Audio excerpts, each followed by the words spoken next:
Hi everyone, welcome to my channel DMCT mathematics. आज का हमारा टॉपिक है प्लेन, दैट मीन समतल, जो कि यहाँ पे दिख रहा है एक प्लेन का जो डायग्राम है। इसका नाम है PQRS। ठीक है, तो सबसे पहले हम देखते हैं कि प्लेन को हम मैथमेटिकल रिप्रेजेंट कैसे करते हैं, इसका इक्वेशन क्या होता है। जैसे हम लोग लाइन के बारे में पढ़ चुके हैं कि लाइन का इक्वेशन क्या होता है, वो y=mx+c होता है। सर्किल के बारे में भी हम देख चुके हैं कि x² + y² = a² होता है। तो उसी टाइप से हम देखेंगे कि प्लेन को हम मैथमेटिकल फॉर्म में कैसे रिप्रेजेंट करेंगे। क्लियर है? तो इसका जो जनरल इक्वेशन होता है, जनरल इक्वेशन ऑफ प्लेन, वह होता है ax + by + cz + d = 0। Clear है? समझ में आ रहा है? यहां पर x, y, z ये सब क्या है, आपस में लीनियरली अटैच है। दैट मीन्स लीनियर इक्वेशन होता है प्लेन। अब यहां पर हम देखते क्या है कि जो a, b, c है वो क्या होगा, उसको हम कैसे प्लेन से रिलेट करा सकते हैं। तो यहाँ पर a, b, c को हम ऐसे समझ सकते हैं कि जैसे हमने मान लिया कि हमारा क्या होगा, एक प्लेन हो गया। तो यदि हम इस प्लेन पर एक अभिलंब खींचेंगे, दैट मीन्स एक हम यहाँ पर क्या करेंगे, इस प्लेन पर परपेंडिकुलर जब ड्रॉ करेंगे, हमने इसका नाम दे दिया ए और बी। क्लियर है? तो जब ए बी क्या है, इस प्लेन पर परपेंडिकुलर है, तो इसका डायरेक्शन रेशियो भी कुछ ना कुछ होगा। Direction ratio of A B, ये कितना है, ए बी सी। आ रहा समझ में कि स्मॉल ए बी सी क्या है, जो स्मॉल ए बी सी है वो डायरेक्शन रेशियो है। किसका डायरेक्शन रेशियो है, इस प्लेन के परपेंडिकुलर लाइन का, क्योंकि प्लेन का तो डायरेक्शन रेशियो होगा नहीं। डायरेक्शन रेशियो या फिर डायरेक्शन कोसाइन हमेशा किसका होता है, एक लाइन का होता है। क्लियर है?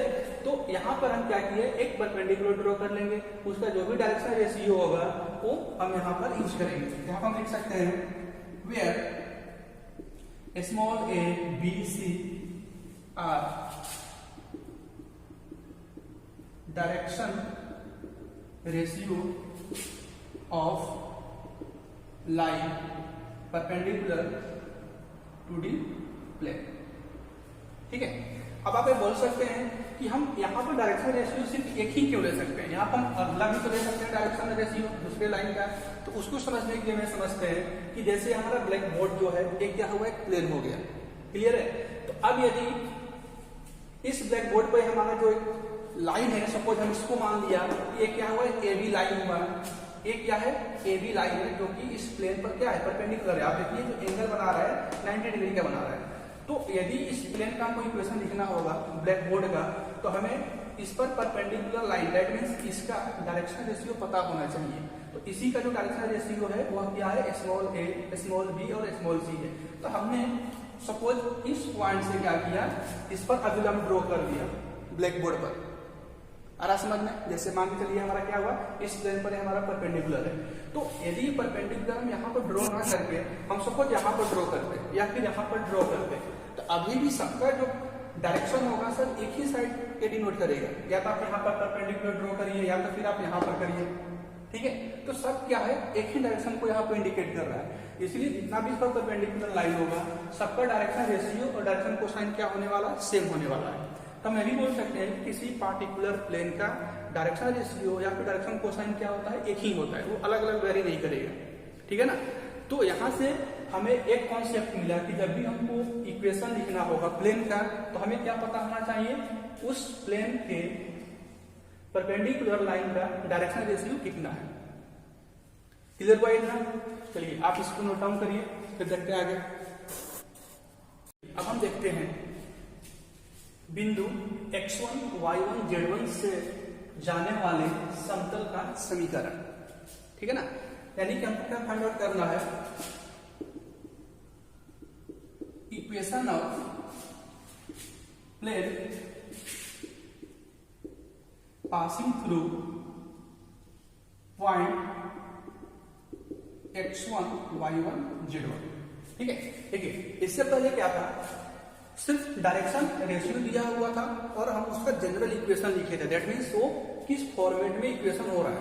लेकिन अब कुछ क्वेश्चन में क्या करेगा, बोल देगा कोई पार्टिकुलर पॉइंट लेकर के आप 2, 3, 5 से होकर जाने हुए प्लेन का इक्वेशन बताइए, या फिर 1, 3, 4 से पास होते हुए प्लेन का इक्वेशन बताइए, तो उसको हम कैसे लिखेंगे। ठीक है, तो हम यहाँ पर देख रहे हैं, सपोज हम इसी को मान लेते हैं कि जो हमारा प्लेन है पास कर रहा है कहाँ से, x1, y1, z1 से, और इस पर जो हमारा डायरेक्शन रेशियो है परपेंडिकुलर का वो क्या है, अभी भी ए बी सी है, अभी चेक नहीं हुआ है।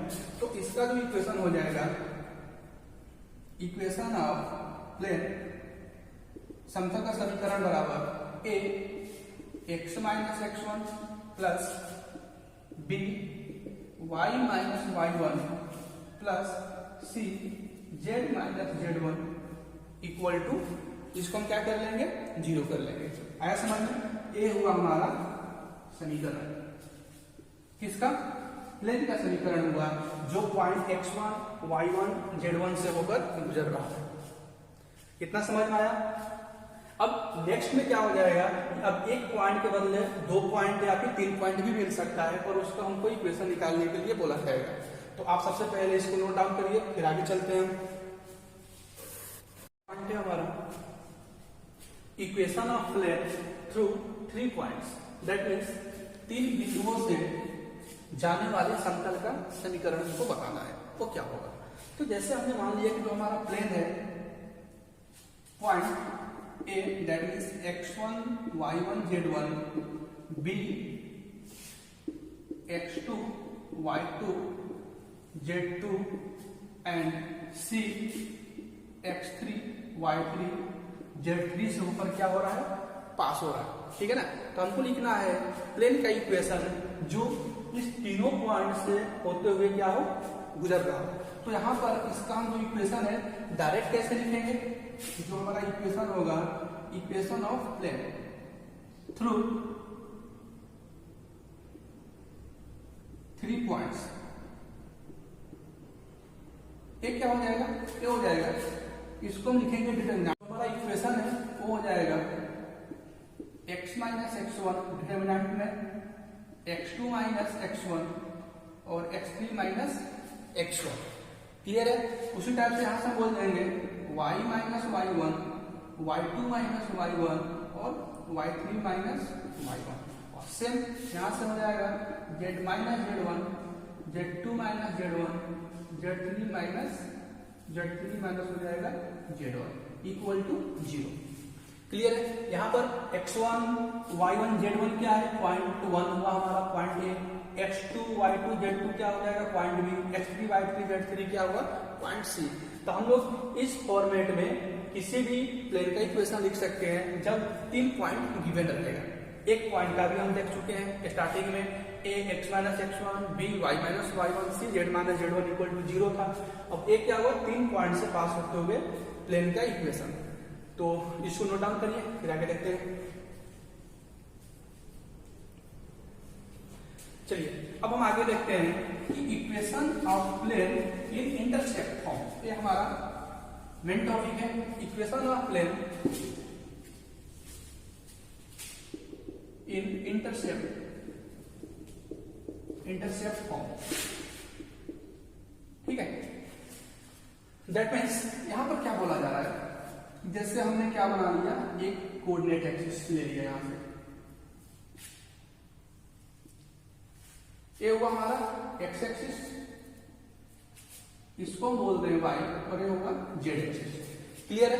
तो अब हमने मान लिया कि कोई एक हमारा प्लेन है जो इस तीनों एक्सिस को इंटरसेप्ट, दैट मीन्स कट करते हुए पास हो रहा है। तो प्लेन को हम कुछ ऐसा दिखा देते हैं जो तीनों एक्सिस को टच करे।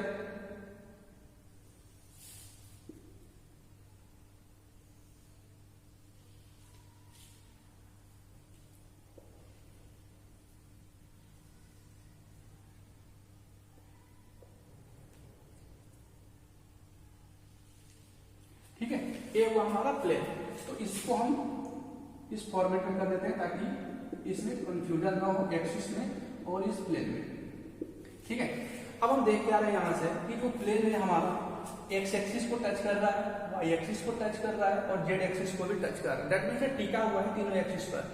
तो हमने मान लिया कि एक्स एक्सिस में जो इंटरसेप्ट कट हो रहा है, दैट मीन्स ये जो डिस्टेंस है इसको हमने क्या ले लिया, ए ले लिया, ठीक है ना। अब नेक्स्ट पॉइंट को हम लोग क्या ले लेते हैं, इस वाले पार्ट को हम ले लेते हैं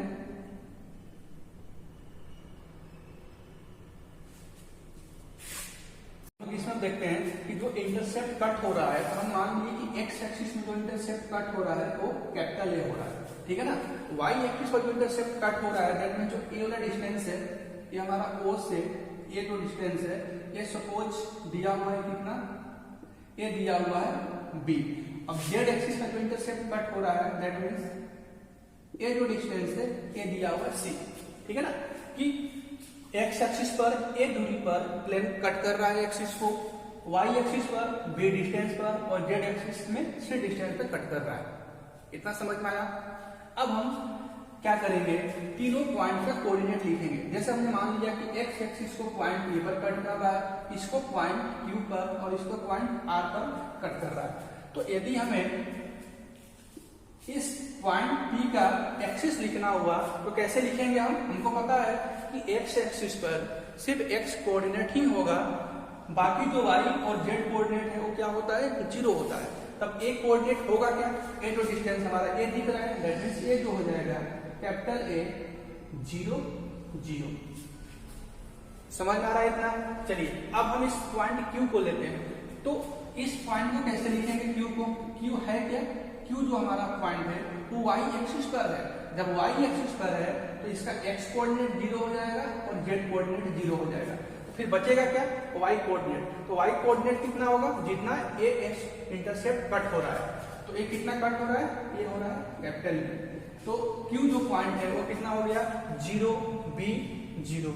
और यदि हम पॉइंट R को लिखना चाहें सेम वे में, तो R पॉइंट है क्या, R पॉइंट है हमारा z एक्सिस का पॉइंट। तो z एक्सिस पर क्या होता है, x कोऑर्डिनेट 0 होगा, y कोऑर्डिनेट भी 0 होगा, लेकिन z कोऑर्डिनेट यहाँ से कितना हो जाएगा, जितना इंटरसेप्ट इसमें कट हो रहा है, दैट मींस c।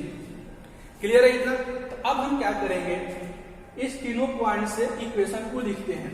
तो हमारे पास दो मेथड है। पहला हमको पता है जो जनरल इक्वेशन होता है, जनरल इक्वेशन ऑफ प्लेन कितना, ax plus by plus C Z plus D equal to 0, ठीक है ना। हम क्या करते हैं, इसको इक्वेशन फर्स्ट मान लेते हैं। अब हम बोल क्या रहे हैं कि जो प्लेन है पॉइंट P, Q और R से होते हुए पास हो रहा है, दैट मींस इस तीनों पॉइंट को क्या करेगा, बारी बारी से सेटिस्फाई कराएगा। तो यदि हम पॉइंट P को इसमें सेटिस्फाई कराते हैं, पुट पॉइंट P कितना है, a 0 0। तो क्या होगा, एक इक्वेशन लेफ्ट साइड और राइट साइड दोनों इक्वल हो जाएंगे जब हम ये मान इसमें पुट करेंगे। तो चलिए x का मान क्या पुट करेंगे, कैपिटल A, y और z का मान क्या पुट करना होगा हमें, 0 0। तो ये जो हमारा है कितना हो जाएगा, ax, a यहां पर स्मॉल a होगा और x की जगह पर क्या हो जाएगा, capital A plus 0 plus d equal to 0। तो यहां से हम बोल सकते हैं क्या कि a इक्वल टू कितना हो जाएगा, d upon a।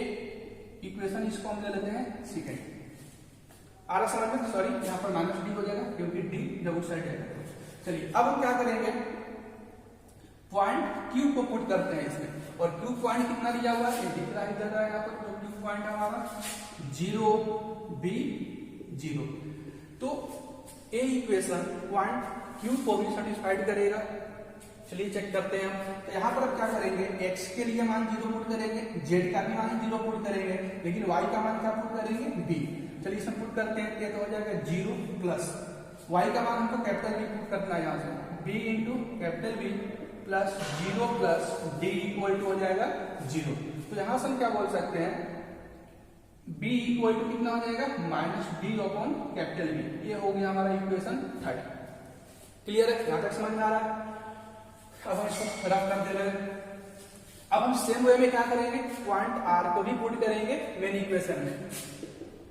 Now point R put in equation first. Equation first क्या था हमारा, ax plus by plus cz plus d equal to 0। और पॉइंट आर कितना है हमारा 0 0 सी, यानी कि हम पुट करेंगे 0 0 सी, इस इक्वेशन में पुट करना है। ठीक है, इसको हम यहाँ पर फिर से लिख दिए हैं। तो अब हम क्या करेंगे, x का मान 0 पुट करेंगे, y का मान 0 पुट करेंगे, लेकिन z का मान अब क्या हो जाएगा, अब z का मान यहाँ पर हम c पुट करेंगे, कैपिटल C, ये कैपिटल C है और क्या हमारा स्मॉल c है, इसमें कंफ्यूजन नहीं होनी चाहिए। तो हो जाएगा कितना 0 plus capital C into C plus D equal to 0। तो यहाँ से हम क्या बोल सकते हैं, कैपिटल C इक्वल टू कितना हो जाएगा माइनस D अपॉन में A हो गया C। ठीक है ना, स्मॉल c बराबर निकाल लेते हैं, small c equal to minus D upon में कैपिटल C। इसको हम क्या ले लेते हैं, इक्वेशन 4 ले लेते हैं। क्लियर है। अब हम क्या करेंगे, इस तीनों इक्वेशन को, और इक्वेशन फर्स्ट हमारा यही तो था, अब हम क्या करेंगे, इक्वेशन सेकेंड, थर्ड और फोर्थ को इक्वेशन फर्स्ट में हम पुट करेंगे। ठीक है ना, चलिए अब देखते हैं यहाँ पर हमें क्या रिजल्ट मिलता है। अब हम क्या करेंगे, पुट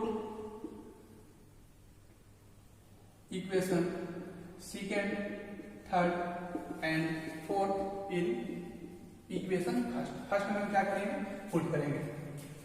देख लेते हैं हम यहां से, a का मान जो हमको मिला हुआ था कितना माइनस D अपॉन में कैपिटल A, B का मान था minus D upon capital B और C का मान था माइनस D अपॉन में कैपिटल C। चलिए अब इसमें हम पुट करते हैं, स्मॉल a का मान कितना minus D upon capital A into x plus B का मान कितना minus D upon capital B y plus C का मान कितना है minus D upon capital C into Z plus D equal to 0। तो इसमें हम क्या करते हैं, यहां से माइनस D को कॉमन कर लेते हैं, तो कितना हमको मिलेगा X by A plus Y upon में बी प्लस जेड अपॉन में सी इक्वल, इस डी को हम क्या करेंगे उस साइड कर देते हैं माइनस डी। तो ये माइनस डी और माइनस डी क्या होगा, ये कैंसिल हो जाएगा यहाँ से, या तो फिर इसको, ठीक है कोई दिक्कत नहीं है। तो एक्स अपॉन में A plus Y upon B plus Z upon C equal कितना हो जाएगा माइनस डी अपॉन में माइनस डी, कट के हो जाएगा 1। क्लियर है। तो ये हमारा इक्वेशन हो जाएगा एक्स अपॉन में A Y upon B Z upon C equal to 1। ठीक है, जिसको मैं फिर से लिख दे रहा हूं ऊपर, यहां पर लिख दे रहा है, ये जो इक्वेशन हमको मिल गया एक्स अपॉन में A Y upon B Z upon C equal to कितना 1। ठीक है, ये हुआ हमारा equation of plane in intercept form. That means capital A capital B capital C क्या है, जितना एक्स एक्सिस पर डिस्टेंस कट होगा, जितना वाई एक्सिस पर डिस्टेंस कट हो रहा है, और जेड एक्सिस पर जितना डिस्टेंस कट हो रहा है, वही हमारा कैपिटल ए कैपिटल बी और कैपिटल सी है। यदि क्वेश्चन इस टाइप से पूछा जाता है, हम क्या करेंगे, सिर्फ ए बी सी का मान यहाँ पर पुट कर देंगे और हमारा आंसर मिल जाएगा। ठीक है, चलिए इसको नोट डाउन कर लीजिए।